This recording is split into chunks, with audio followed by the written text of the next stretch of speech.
Well, hello, everybody.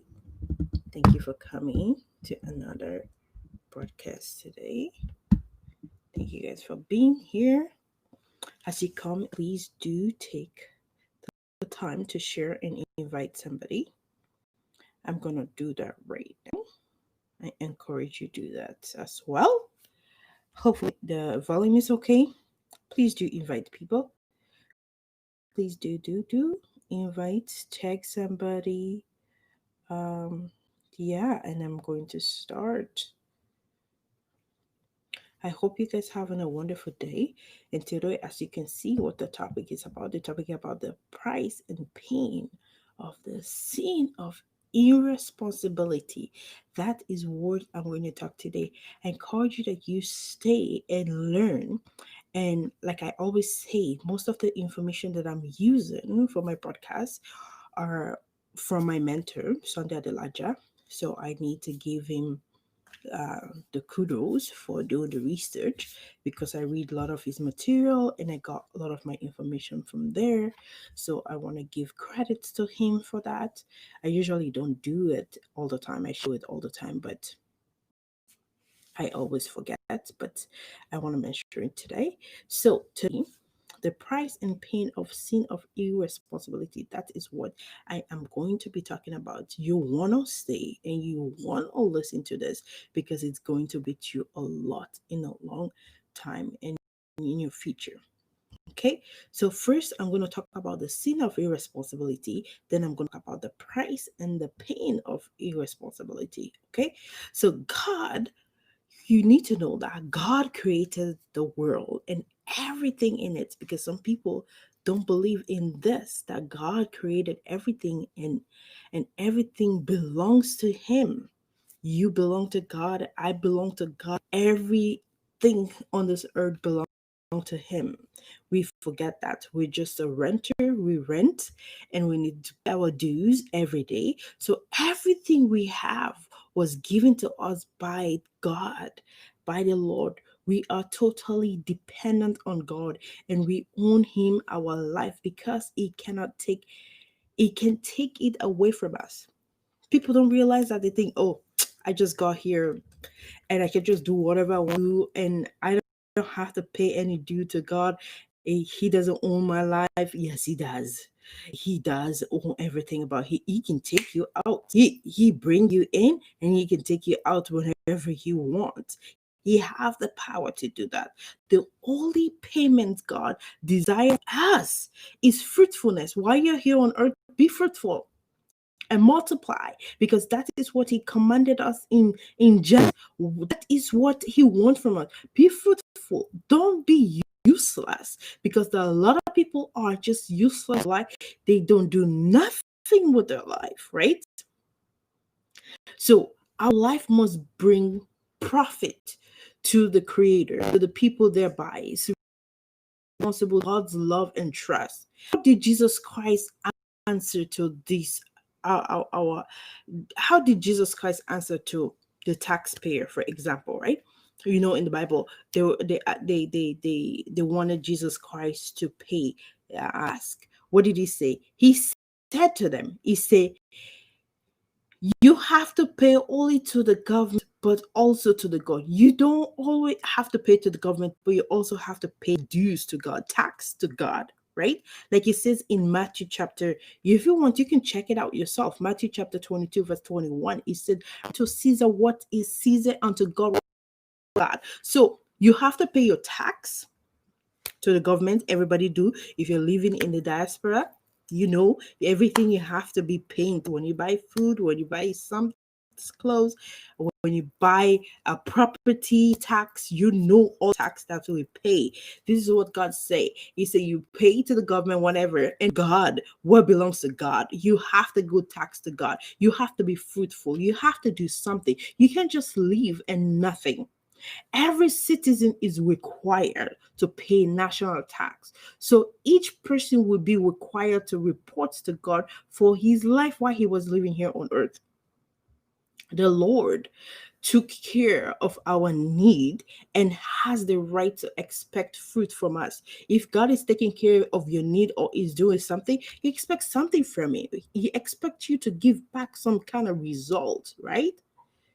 That is what, when you go and you go to work, at the end you want to get paid, right? You're not going to go work for pay free. So if God created us and put us here on earth, He expects something from us in returns. We need to take responsibility for the life God have given us, for the blessing and talent He gave us, for the world He committed to us. We need to keep we we keeping silent of the evil in the society is sin to both man and God. You need to know that. You keeping silent to the illness of what is happening in your society, in the world, is like a sin to both man and God. You need to know that. So it is the sin of irresponsibility. Irresponsibility always comes with the high price. So are you living a life of irresponsibility? Are you one of the people that are living a life of irresponsibility? Have you been committed? Have you been committing this kind of sin of irresponsibility while thinking you were facing your calling, not taking responsibility of what is be need to be done here on earth? If you were not responsible before salvation, after you receive Christ, you should begin to take full responsibility for your society and your people, for God blessings to work. So before God can trust us with something, you need to know this. Before God can ever trust us with something, He has to be sure that we are taking responsibility of what He trusts us with. God does not God does not have any business with irresponsible people. If you're irresponsible people, God does not want anything to do with you. God wants responsible people. He only trusts who has proven themselves to be trustworthy, that has to be responsible. God will never. This is the reason why a lot of people pray about something and God never answered them. The reason why God never answered you, because you have not proven yourself yet that you're responsible for the task that is at hand. But if you have proven, God answer your prayer just like that. So now let's talk about the price and pain of irresponsibility. And then I'm going to end on that. There is always a great price to pay for irresponsibility. You must either pay painful price directly or indirectly. There is always a high price tag that comes with irresponsibility. It does not matter if you want to pay for it or not. It is automatic. It is automatic. It just happens. So we have to refuse to pay attention. We have to refuse to pay attention to the less fortunate people in our neighborhood. Because other people, they don't pay attention to the less fortunate people. If every rich person, for example, let's just give an example. If every rich person in your neighborhood or in the society that you're living care for at least one street child,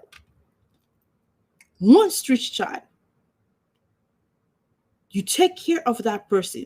You did everything, send them to school, clean them, do everything. Every rich person in your neighbor, just take care of one.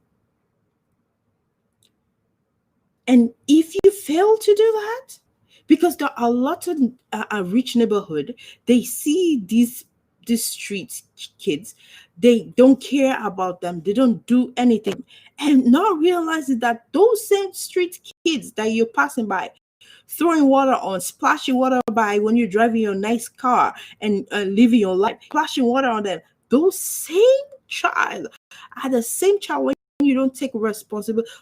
Some people will say, well, I didn't give birth to them. Why should I take responsible for them?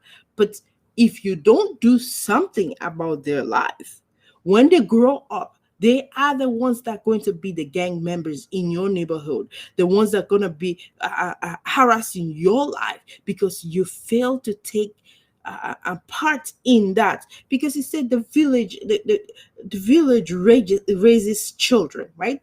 It's like my responsibility, your responsibility, everybody responsibility will all come together and we do something powerful. But if we don't, we're going to suffer the consequences, because that same child that you were passing by and never care, say, hey, why are you not in school, or have you eaten today, or pay attention to that child is going to grow up and he's going to eye you and say, when I was suffering, you never did anything for me. When I joined the gang member, I'm going to go with gunmen to your house, I'm going to rape your wife, I'm going to rape your children, because that is the consequences of when we don't take certain responsibility in life. That is what happens in the long run when we don't tackle the little things in the beginning. So our responsibility is not to play the blame game that we always do. Blame game. Wow, why is their parents give them, bring them to this world? If God wanted that child to exist in this world, if God never wanted that child to exist, God will never allow that child to come to this earth. God has a plan and purpose for that life. And we as an individual, if somebody else is not identifying that, we as a Christians, we are supposed to identify that and bring out whatever God have put in those people's life to be successful in life, or to live that life that God created them to be. So don't do the blame game. We turn our attention to the government. Sometimes we turn the attention, why is it the government not taking care of the street children? When you are in a position that you can take care of one, right? So we play this blame game. We forget that we actually have a role to play in the consequences that we are reaping today. A lot of the things that we're reaping in Africa today, we have we have something to do with it, directly or indirectly. So we refuse to do what we were supposed to do at the right time. The consequence is that the pain and the tragedy that is happening today in the world. So when people refuse to pay the price of personal responsibility for the problems that is happening in the country, in the nation, in the community, in the village, in whatever area that you find yourself, the same people end up paying the high price of irresponsibility, which is often tragedy and sorrow. Like right now, what Nigeria is going through right now, that's one of it, because of somebody didn't take personal responsibility, because of irresponsibility. This is why this is happening. We often blame our government for their lack of responsibility, and the politically or socially and all that kind of stuff. But we forget that there's only a result of the irresponsibility in general that happens. So when there is no personal responsibility in your society, there can be there can never be a responsible government. When there is irresponsibility, nobody wants to take personal responsibility, say, okay, I gonna take personal responsibility to make sure all to get all the street children out of street, and make sure they have education, make sure they felt, make sure I'm going to take personal responsibility. Nobody wants to take it. And if nobody wants to take the personal responsibility, what makes you think that there is going to be responsible government? Because whatever is in the society, is that's what the government is going to be. If you've not trained, have that value, say, I have personal responsibility to play for my country. I have to make sure that when I'm the Minister of Education, I need to do every level best. It's my personal responsibility as the Minister of Education to make sure that every child has a quality education. If you're a Minister of Health, you say, it's my personal responsibility to make sure that there is a better healthcare for everybody.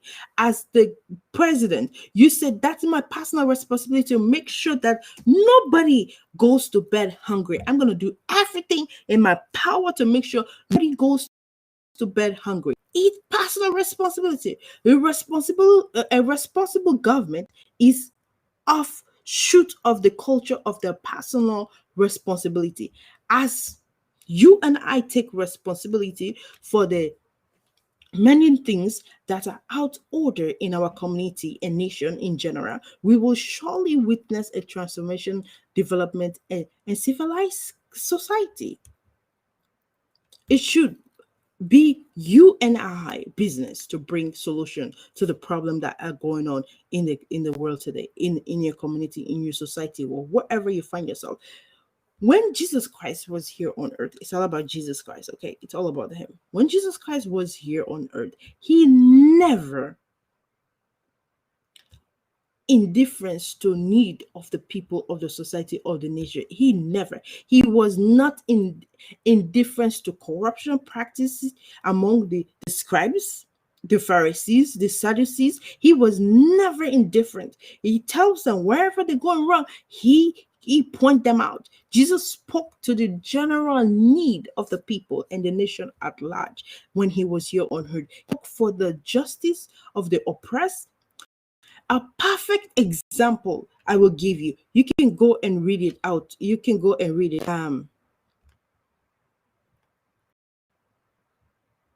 Uh it's in John. Can't remember it off head now. Okay, in John, I can't remember in John, but I will tell you what's the story about. It's about the woman that was caught in adultery, right? That is a perfect example.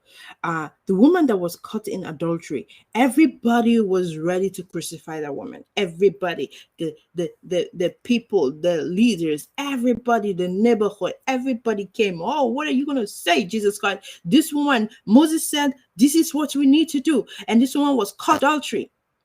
What did Jesus do? Did he go ahead and crucify the woman like everybody was did? He didn't. He just stood up, he wrote on the ground, and he said, if any one of you here have never sinned before, have never done anything bad, let them be the first to cast the stone out.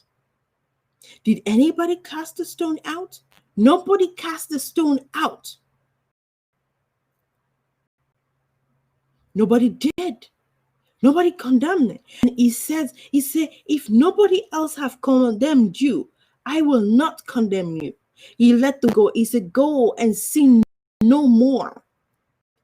He was always attended to every need that was involving every need. Jesus went about doing good, healing all kind of sick. That's what he was doing. He had a job. He was a carpenter. And also he was doing his father's work. He was always attending to people's needs. He was doing good and healing the sick and doing everything. He was an ambassador of God here on earth. So as a children of God, as a believer, as a Christian, we represent Jesus Christ here on earth. So as an ambassador, we are supposed to follow his footstep, what he was doing, what he was here on earth. Was it? Is every pastor's doing that? Is every church doing Jesus Christ? No, we are not. We are far away from it. We are to borrow the leaf from Christ as our master. Everything in a society that is wrong is our responsibility to fix it. Our responsibility, personal responsibility. Say, it's my responsibility to do it.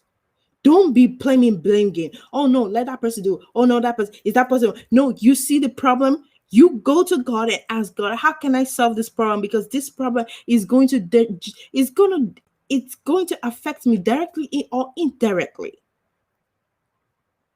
We need to, as Christians, we have to work on our society. We have to live in the consciousness of reproducing the kingdom of God here on earth. We have to know that God is depending on us for the salvation of the nation, not just individual.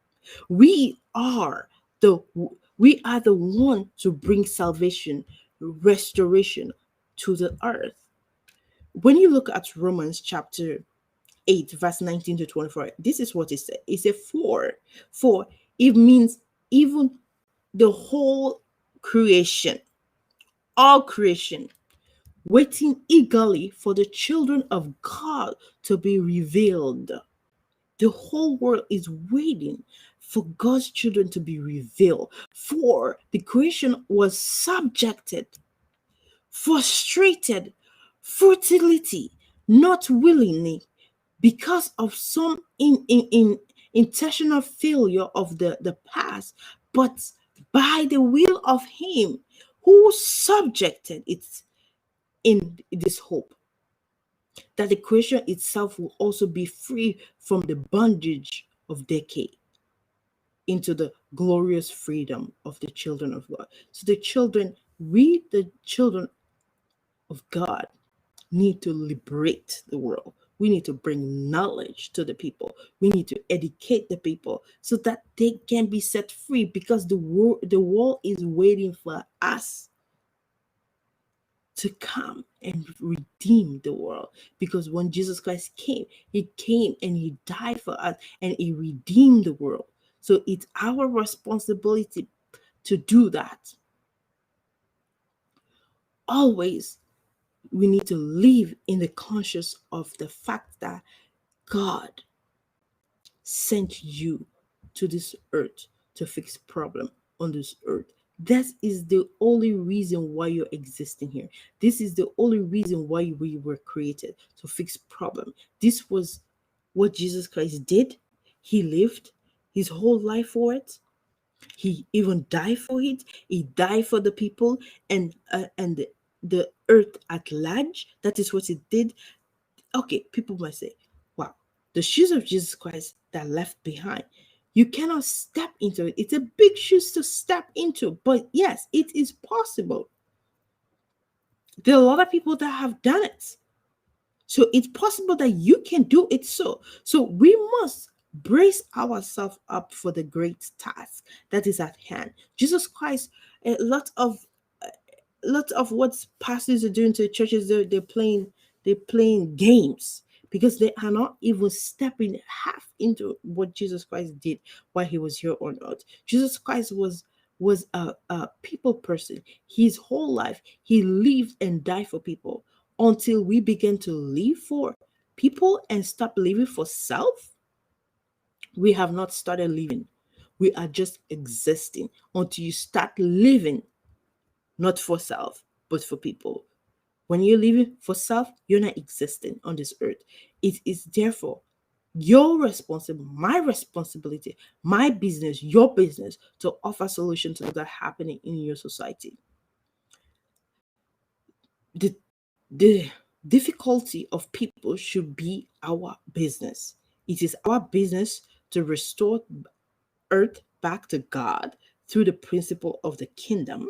We therefore need to rise up to the task and take personal responsibility for the peace, the growth, the development of our people and our nation. If we want to change for the better, then we must take responsibility. We must stop expecting the government to play the role of the national transformation while we are sitting and watching it. Every individual has a role to play for the betterment of their country, of their nation, of their community, of their society. The continent of Africa needs to rise up, fight to restore the beauty by bringing solution to the problem that is happening there. It's our personal responsibility. It's our duty to do it. Nobody's going to do it if each and every one of us don't take the responsibility to say, hey, this is my business. I'm going to make it my business because it's my father's business. So it makes it my business. But if you're saying it's none of my business, guess what? You're going to pay for it directly or indirectly. Somebody is going to pay for it. You're going to pay for it directly or indirectly. If it doesn't affect you, it's going to affect your children. If it doesn't affect your children, it's going to affect your grandchildren. Somebody is going to pay for the irresponsibility that's happening in the world. somebody have to pay the price. Okay, so that's all for today. I hope you guys learned something from this. Pick whatever the important information, grab it, take hold of it, apply it into your life, and you will see the transformation. Thank you for watching. Please don't forget to subscribe to my YouTube channel and click like, share. You're free to do that. And you have a wonderful day, and I will see you on my next video. Peace.